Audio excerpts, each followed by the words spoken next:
an African is the one who does the work. If you are working in the interests of African people and you're committed to making sure that African history and culture and traditions are protected, and that you do activities and whatever it takes to broaden communication and to engage people and to strengthen bonds, that's what an African is. Those who are outside the continent, who have been exploiting this continent for years, now they are seeing positive development. And in order to counter that, they want to work on the psychology of the African people. Literature written by, let's say, a white writer, especially in the 1800s, they're going to sensationalize, some like place that it's dark and mysterious, it's far away. It has, people who are very sort of mysterious, with strange names. And I think that people get that opinion that this is the truth, that they don't understand that it was sensationalized for, marketing purposes. But that's exactly why I think people have a misconception of Africa and African people.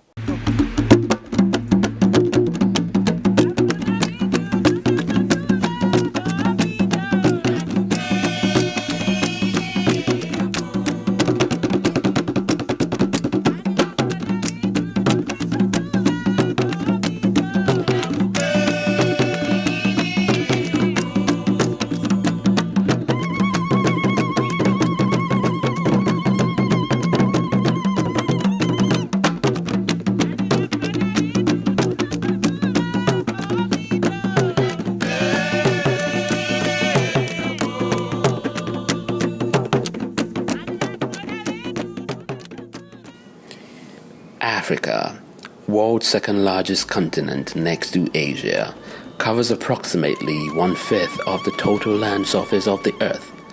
The continent's total land area is estimated to be about 11,724,000 square miles. Africa is also the second most populous continent in the world and is surrounded on the east by the Red Sea and the Indian Ocean, on the west by the Atlantic Ocean, on the north by the Mediterranean Sea, and on the south by the mingling waters of the Indian and the Atlantic Ocean. The continent is split almost equally in half by the equator, and as a result, a major part of it is found within the tropical region, which is responsible for the African sunny climate. This undeniably massive land of splendor is often referred to as the cradle of humankind, because it is the very first continent on Earth to be inhabited by humans, which is traceable to more than 5 million years. Africa is endowed with abundant wealth of mineral resources, including part of the world's largest reserves of fossil fuels, germs, precious metals, and metallic ores. These in addition to vast, diverse biological resources like Central Africa's opulent equatorial rainforest and world-acclaimed wildlife that can be found in the southern and the eastern part of the continent. The continent's abundant mineral resources that can be found in virtually every region and country places it amongst the world's wealthiest continent.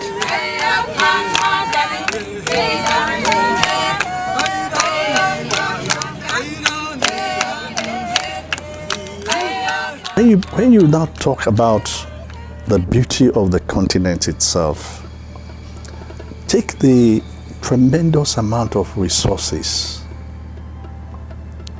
in this country, in this region. Just look at Nigeria to start with.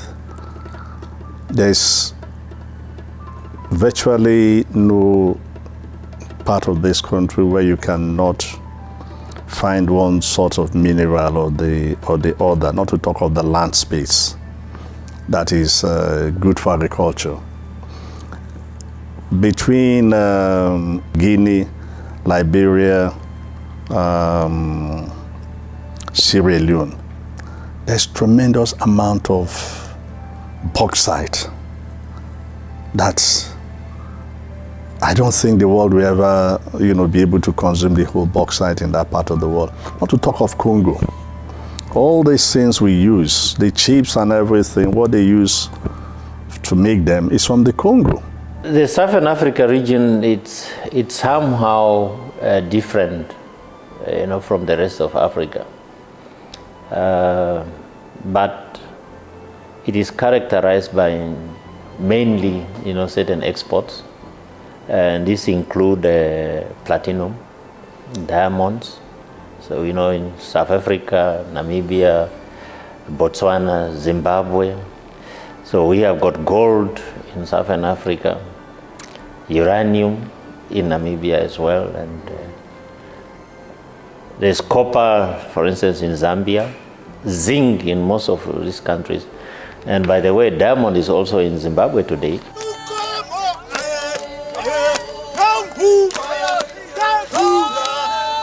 During the transatlantic slave trade era, millions of Africans were forcefully taken out of the continent by Europeans and transported to the Americas, where they are sold to plantation owners who made them work for free at the plantations. Within these 160 years of time span, the European governments, both wittingly and unwittingly, caused massive changes in African politics, the economies, the cultures, societies, and the religion. The role of these guys that came to Africa was probably to enhance their industrial revolution. And therefore they needed, certain, things from Africa. Manpower was one. And since it was not available anywhere else, they started now actually using the African humans as manpower for their, hunger for manufacturing, because of the development brought about by industrial revolution. And that is my view, that they started now engaging in the slave trade. Families were separated, lives were lost, and for a large group of people, life as they knew it was destroyed. Slavery lasted from the 15th century and went on for a long time until it was abolished in 1807. These culminated in the Slavery Abolition Act of 1833. By this time, the population of Africa, particularly the western part, had reduced significantly, as over the century more and more people were shipped out of the continent, never to return. The abolition of transatlantic slave trade, however, did not in any way make things better for the people of Africa. It was made worse. If that was at all possible, it brought about colonization, another form of slavery. This time, Africans were slaves in their own soil to the colonial masters who had discovered how truly rich the continent is.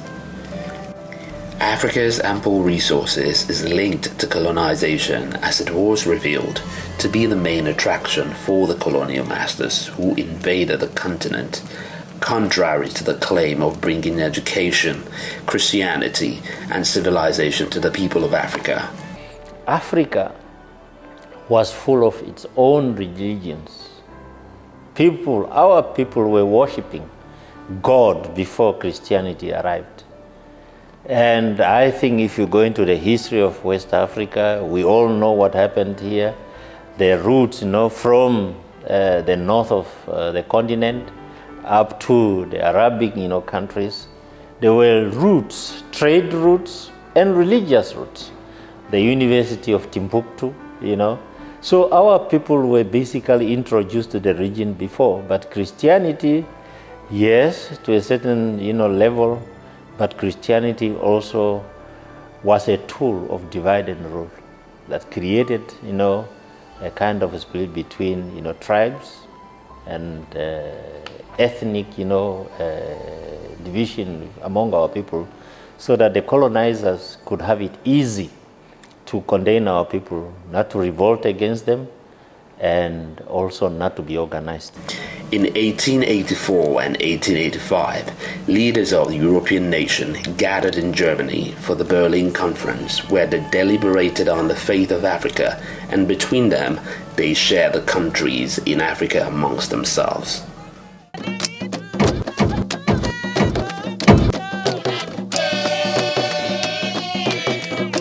From the stables of the publishers Echoes Africa magazine comes your favorite TV show, Echoes from the Valley. African story like you've never seen it. So many of these folks, they see Africa as just one country. And the woman came to me and she goes, so what color is the flag? I said, what flag? She said, the flag of Africa. I was like, oh my God. I'm like, do I now educate this woman or do I just tell her and move on? Recorded in locations across Africa and diaspora, it is Africa from African perspective. These fellows invaded Africa without visas, without passports. And what about? About resources. Echoes from the Valley on AIT, Saturdays at 7:30 a.m. It is time to tell the true African story. Present your own truth. They are working in our psychology as Africans. That they don't understand that it was sensationalized for, marketing purposes. But that's exactly why I think people have a misconception of Africa and African people. That conversation about who's the most African, we're really spending a lot of time on something that really is not that significant. What's significant is what we do. As governments, as individuals, we have got to tell our stories. What is your African story? What is your origin and the history? What makes your culture and tradition unique? What are your milestones? Echoes from the Valley on Africa Independent Television, AIT. For sponsorship, participation, and advert details, please call the numbers on your screen. Echoes from the Valley, telling the African story. All the countries in Africa, with the exception of Liberia and Ethiopia, were colonized and there commenced the plunder of the continent's vast resources by the colonialists. They actually, married, our people without consent. And they establish, markets for themselves. Yeah, markets to supply Europe with raw materials. And in a way, I must say, between them, they started competing. Yeah, who occupies which part of Africa, which is the richest in what? We look at part of West Africa, you had Cote d'Ivoire because of the elephant tusk, and you had now cocoa as they wanted. Probably at that time they did not know, but at least they could get, elephant tusks. We know in those days there were problems, of raw material, and we know some people in Europe, they actually started manufacturing their teeth as replacement from the material of the elephant tusk. Some, big presidents of countries, we know that they had dentures actually made of this. We had copper. And I must tell you that in Namibia we discovered a shipwreck, a Portuguese, a Spanish ship that actually stayed in the water, in the coastal water of Namibia for 500 years. What we found there were elephant tusks. And that was the first attraction of the people that actually found it, because they were digging for diamond, and then they found elephant tusk, and someone said, oh, did the elephant come to the sea and got drowned? Now we know elephants could not drink, salt water. So this ship was loaded, going to the Far East with elephant tusk. From where? From West Africa. It was loaded with copper ingots. It was loaded with tin. And these are the products of West Africa as well. So they could not have originated from Namibia. We know tin. Nigeria, there's tin. Or West Africa, probably there's tin. So these are the things that these fellows justified in a wrong way of saying they brought civilization, they brought cultural change, they brought Christianity.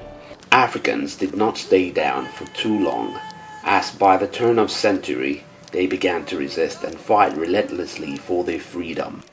Ghana, led by Kwame Nkrumah, the father of African nationalism, got her independence in 1957. It was only a matter of time before other African countries succeeded in kicking out the imperialists. Southern Africa had it worst, as they suffered under apartheid rule for a very long time. Going to exile in mass, and that's how I ended up actually going into exile and formally joined SWAPO. To do what? To come back and fight, because we were beaten up for nothing, without doing anything, just being accused that you have done this and that, and just because of our support for the liberation movement. So that is my experience in the country. The other experience is that I actually did not enjoy my youth. I have to spend all my youth life in exile, first in the bush.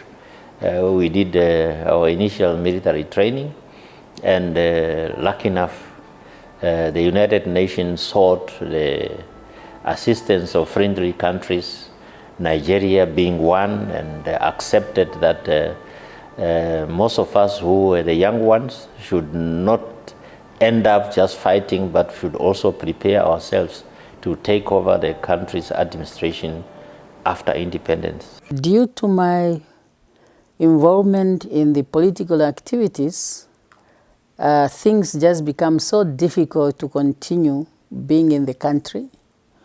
So after my release from prison, due to my political activities, though I had continued to teach at the same school where I was teaching, it was not easy, because the sentence I was given was 3 years suspension, and which means you should not be involved in political activities, which become extremely difficult for me because I can't not be participating when I see what is happening in my country.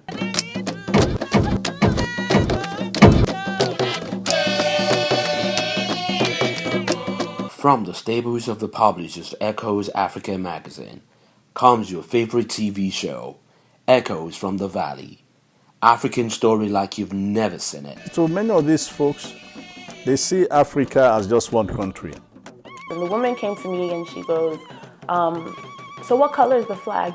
I said, what flag? She said, the flag of Africa. I was like, oh my God. I'm like, do I now educate this woman, or do I just tell her and move on? Recorded in locations across Africa and diaspora, it is Africa from African perspective. These fellows invaded Africa without visas, without passports, and what about? About resources. Echoes from the Valley on AIT, Saturdays at 7:30 a.m. It is time to tell the true African story. Present your own truth. They are working in our psychology as Africans. That they don't understand that it was sensationalized for, marketing purposes. But that's exactly why I think people have a misconception of Africa and African people. That conversation about who's the most African, we're really spending a lot of time on something that really is not that significant. What's significant is what we do. As governments, as individuals, we have got to tell our stories. What is your African story? What is your origin and the history? What makes your culture and tradition unique? What are your milestones? Echoes from the Valley on Africa Independent Television, AIT.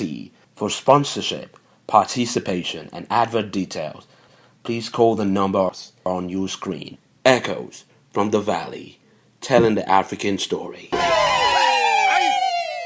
At present, all 54 countries in Africa, apart from the Western Sahara, have attained their independence and are once again running their own show under self-rule.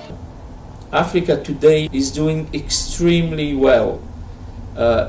All superpowers in this world are running after Africa to invest and to trade and to partner. So we are doing well. Africa is doing well. Africans are proud of their independence, their freedom, and they are progressing little by little. Development now is everywhere in Africa, and we have all what we need. We have all the ingredients. We have all necessary for a better development. We have everything. We have the human resources.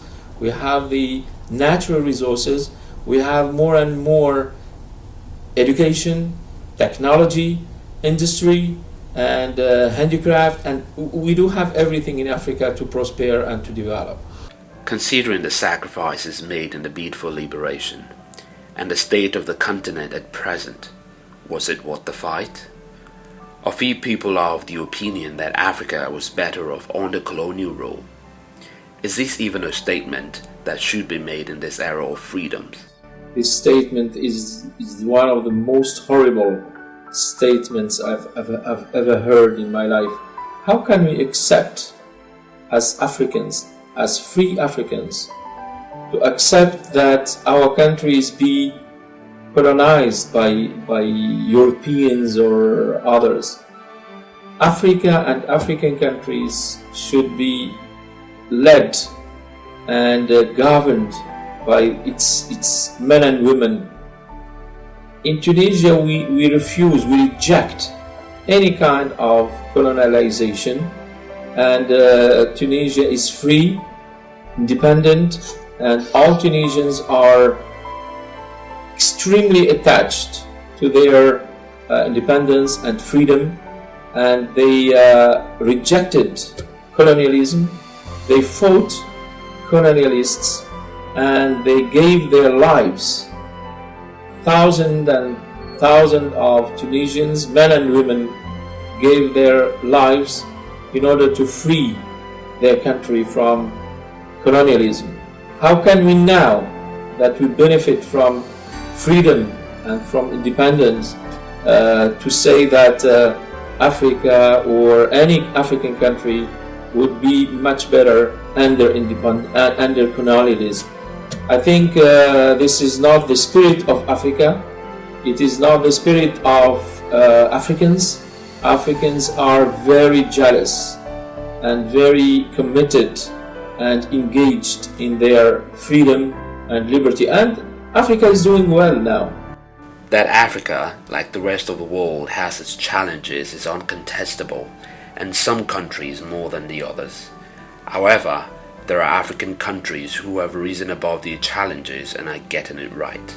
I would not say that everything is rosy, is beautiful, and the birds are singing, and no. It's not the case in Europe, it's not the case in Asia, it's not the case even here in the United States. Every continent, every country has its own reality, its own challenges, its own problems. But I would say that Africa is much better, is doing much better now, today, than many decades ago, many centuries ago, and many years ago. Now Africa is on the right path. Of course, some countries are doing better than others, but if you look at the whole picture, I think Africa is doing very well. Africa is progressing, is developing. We don't hear anymore about diseases. We don't hear a lot about poverty and starvation. Now Africa is feeding all its sons and daughters. Africa is generous enough to give better life to its kids, and now African countries are making growth, fast growth, even a faster growth than many other countries in the Western Hemisphere or in the Eastern Hemisphere. So we should be proud of ourselves. Of course, there is a long path ahead, but we are committed to go until the end and to bring prosperity to our continent and to our people. Things are beginning to change. We are now having some very good leaders across the continent Democracy is taking root in a number of places. The fellow who complimented us the other day was Farid Zakari, you know, when he pointed out that it's interesting that you find in China, the leader has turned himself into an everlasting president or chairman. The Russia, I think the man has started his 4th or 5th term for another 8 years. In Turkey, the guy is probably going to be life president in Turkey. And then he made the point that, but guess what? A couple of years ago, where you find stories like that was in Africa. But Africa was changing, he said. And he gave the example of Nigeria, where a sitting president was defeated, and he gladly handed over power to the opposing party. He cited Sierra Leone and 1 or 2 other countries, and gave the impression that things were beginning to change in Africa. So we can only hope for the best.